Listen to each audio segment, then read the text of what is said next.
Nah, kemudian sedangkan justru Ibu Mensos ini perannya sangat minimalis nih. Ada apa nih Bu Mensos?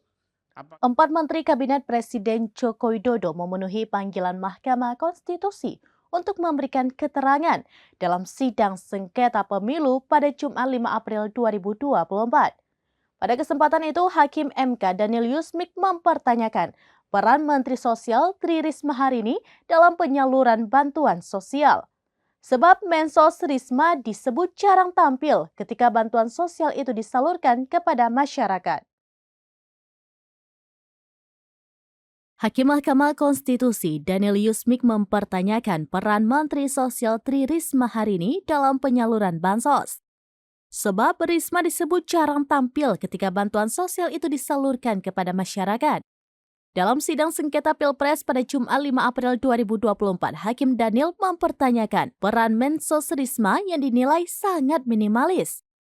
Lanjut Hakim Daniel, setelah rapat kerja dengan DPR, justru Mensos Risma tidak nampak dalam pembagian bansos dan sebagainya. Ia menambahkan justru menteri lain lebih aktif dalam pembagian bantuan. Hakim Daniel memberikan contoh seperti Menko PMK Muhadjir Effendi dan Menko Perekonomian Erlangga Hartanto.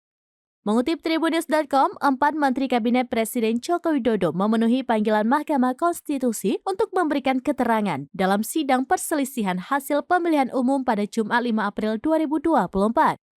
Keempat menteri itu adalah Menko PMK Muhadjir Effendi, Menko Bidang Perekonomian Erlangga Hartarto, Menteri Keuangan Sri Mulyani Indrawati, dan Mensos Tri Risma hari ini.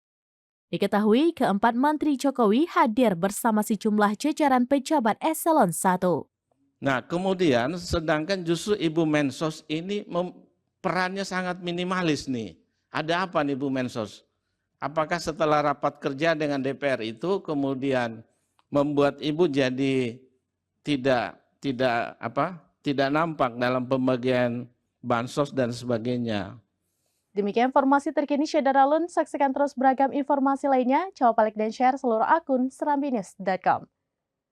Download Tribun X sekarang, menghadirkan lokal menjadi Indonesia.